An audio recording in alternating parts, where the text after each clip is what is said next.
Pendant que l'effervescence des fêtes de fin d'année était perceptible, les populations du quartier Biémassi, lieu du carrefour Kaka, subissent une intoxication suite à l'explosion d'une fosse septique qui libère son contenu sur la chaussée, ceci à l'indifférence totale des autorités compétentes. Miasmes et odeurs de bons repas se confondent. Reportage.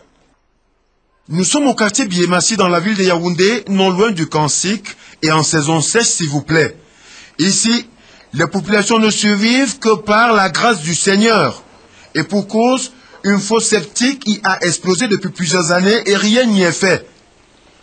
C'est ici sur la chaussée que le liquide nauséabond coule. Non loin de là, un marché où les aliments sont vendus à même le sol. Les riverains n'en pouvant plus ont surnommé ce lieu lugubre Carrefour Kaka. Un véritable ras-le-bol. Nous sommes morts, nous sommes morts, nous sommes morts. Ouais, on va faire comment? Regardez vous-même, monsieur.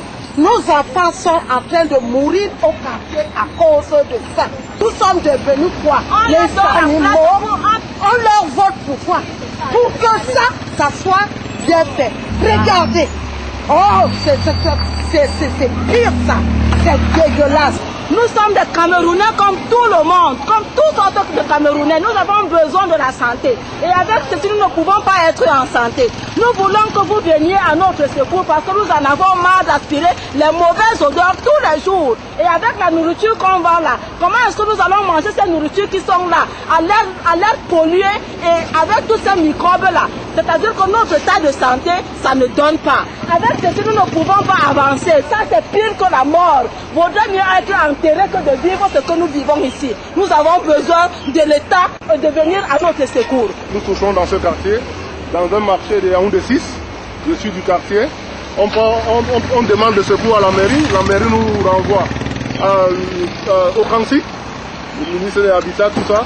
Il paraît que c'est les fosses ici, de tout le camp qui se reverse ici. Et c'est ça que nous aspirons, nous vivons dans... Et même dans le marché, on ne sait pas comment vivre. On veut vraiment l'aide du pays, parce que nous sommes des Camerounais. Nous voulons l'aide pour que nos problèmes soient résolus. Nous sommes très désemparés ici, là, parce que nous ne savons plus à quel sens se vouer.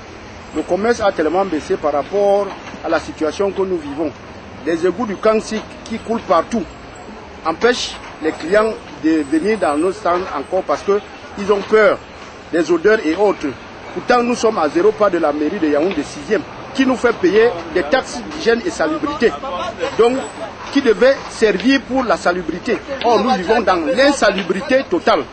Nous ne savons pas à quel sens se vaut. Quand on se plaint à côté d'eux, ils nous renvoient à la communauté urbaine. La communauté urbaine, on ne sait pas ce qui se passe entre la communauté urbaine, la commune urbaine de Yaoundé 6e, ou alors le ministère de l'urbanisme et de l'habitat. Vraiment, nous sommes désemparés. Nous voulons que les autorités viennent à notre secours parce que nous ne pouvons plus continuer à vivre dans cet état. Pourtant, nous sommes des nobles citoyens camerounais. Nous vivons dans notre pays. Il faut que nous soyons vraiment dans les bonnes conditions de vie. Pendant que la situation perdure, mairie et communauté urbaine se renvoient la responsabilité. Les populations sont-elles devenues des balles de ping-pong? Maladies et autres risques côtoient les populations. Les roues des véhicules au contact avec ces eaux suées reviennent se garer dans les concessions pendant que les enfants jouent à même le sol. Un véritable danger. Vivement que quelque chose soit fait à ce carrefour au nom tristement célèbre.